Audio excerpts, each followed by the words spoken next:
মধ্যপ্রাচ্যে একটা যুদ্ধ চলছে, খুব বেশি সর্বাত্মক না হলেও বেশ ইন্টেন্সিভ যুদ্ধ বলাই যায়, এবং অনেকগুলো দেশের মধ্যে জড়িত হয়েছে, যদিও অ্যাক্টিভলি না। কিছু কিছু দেশ আক্রান্ত হয়েও এখনও যুদ্ধে জড়িয়ে পড়েনি, সৌদি আরব, বাহরাইন, কাতারের মতো দেশগুলো। মূলত আমরা এর মধ্যে দেখেছি নিশ্চয়ই ইসরায়েল আর আমেরিকা ইরানকে আক্রমণ করছে, ইরান পাল্টা আক্রমণ ছড়িয়ে দিচ্ছে ইসরায়েল এবং এমন কতগুলো দেশে যেগুলোতে আমেরিকার ঘাঁটি আছে। যুদ্ধ নিয়ে পর্যালোচনা করার জন্য বসিনি, যদিও আমি এই যুদ্ধটা নিয়ে আমার কিছু বিশ্লেষণ আমি জানাতে চাই। আপনারা জানেন আমি এ ধরনের ইস্যু নিয়ে কথা বলতে পছন্দ করি। আমার এই চ্যানেলে তো বটে, আমার জাহেদ টেক অন জিও পলিটিক্সেও আমি এ ধরনের ইস্যু নিয়ে প্রচুর কথা বলেছি, যদিও আমি ঠিক জানি না সরকারের যে পজিশনে আছি সেখানে বসে অপিনিয়ন কতটুকু স্পষ্টভাবে দেওয়া যাবে। যাই হোক, আমি অন্য একটা ইস্যু নিয়ে একটু কথা বলতে চাই। আসলে এই যুদ্ধটার ইম্প্যাক্ট বাংলাদেশের অর্থনীতির উপরে কীভাবে পড়ছে এবং আমাদের আশু করণীয় কী। প্রথম আসলে এটা একটু বোঝা দরকার, এই যুদ্ধ কি অনেক বেশি দীর্ঘ হবে। মানে আমেরিকা যেভাবে বলছে তারা রেজিম চেঞ্জ করতে চায়, আয়াতুল্লাহ খামেনিকে মেরে ফেলার পর রেজিম চেঞ্জ হয়ে যাবে, সেটা তেমন কোনো লক্ষণ দেখা যাচ্ছে না।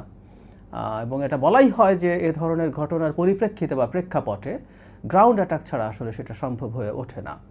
সুতরাং আমেরিকা কি তার এই যে ঘোষণাটা আছে, ট্রাম্প যে ঘোষণা করেছেন যে তারা রেজিম চেঞ্জ চান, সেটা নিশ্চিত করার জন্য তারা গ্রাউন্ড অ্যাটাক করবেন, এ ধরনের সম্ভাবনা উড়িয়ে তারা দেননি দেখলাম সাম্প্রতিক সময়ে। কিন্তু এত দীর্ঘস্থায়ী বা দীর্ঘমেয়াদী একটা যুদ্ধে তারা ঢুকবেন কিনা। যদি যুদ্ধ দীর্ঘস্থায়ী হয় তাহলে একরকম ইস্যু, আর যদি সেটা না হয়ে থাকে তাহলে আরেক রকম হিসেব।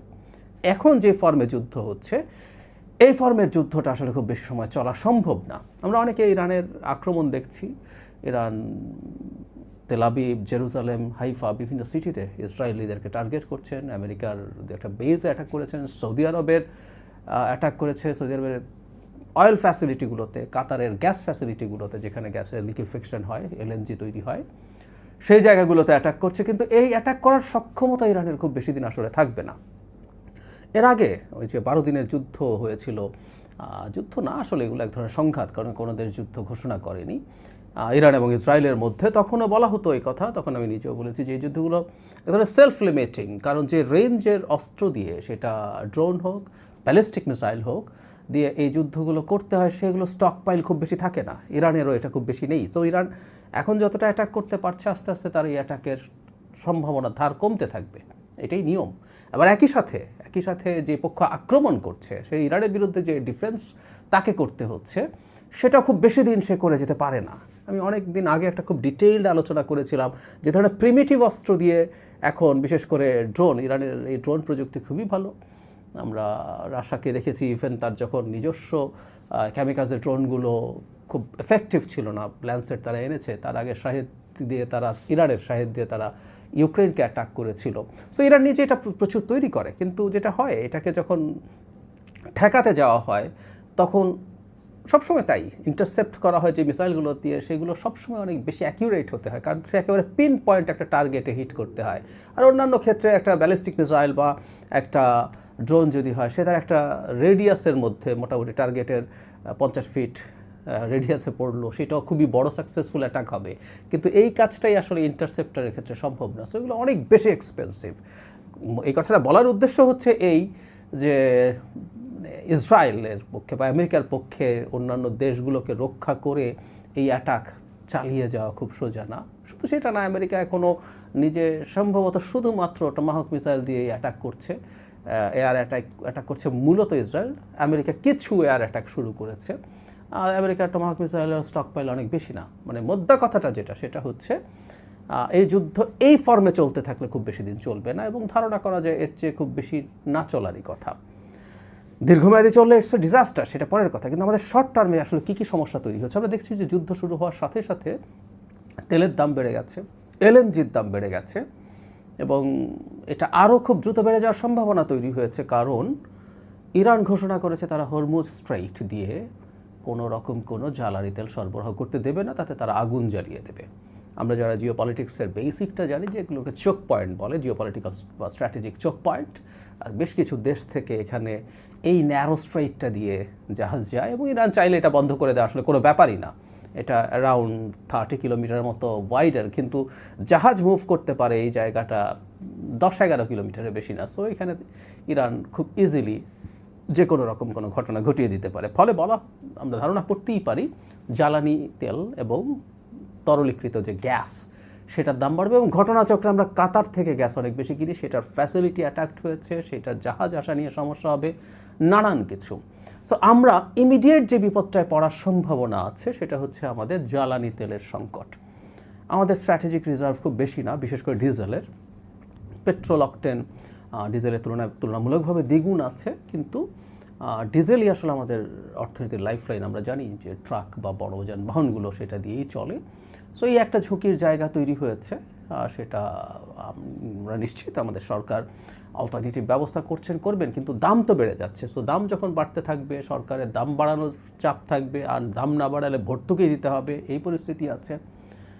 আরও বড় সংকট তৈরি করবে সম্ভাবনা আছে এলএনজির ক্ষেত্রে। আমরা এত বেশি ডিপেন্ডেন্ট হয়ে গেছি এলএনজির ওপর, এটা শেখ হাসিনার সময় আমাদের গ্যাস এক্সপ্লোরেশন না করার কারণে এটার ভিত্তি করে একটা ধান্দাবাজি, আমি এগুলোকে ব্যবসা বলি না, ধান্দাবাজি তৈরি হয়েছিল শেখ হাসিনার ক্রোনিদের। সেটার মাসুল আমরা এখন এসে পড়বে খুব স্বাভাবিকভাবেই।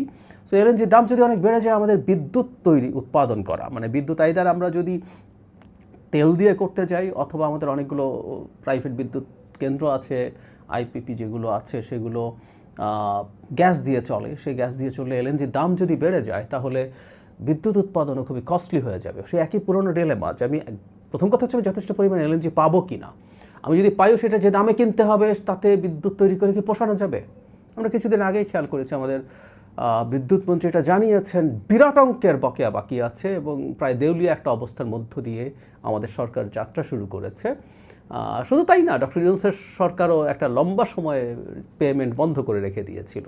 সো এই প্রেক্ষাপটে আমাদের সামনে গ্রীষ্মকাল এসে হাজির হচ্ছে।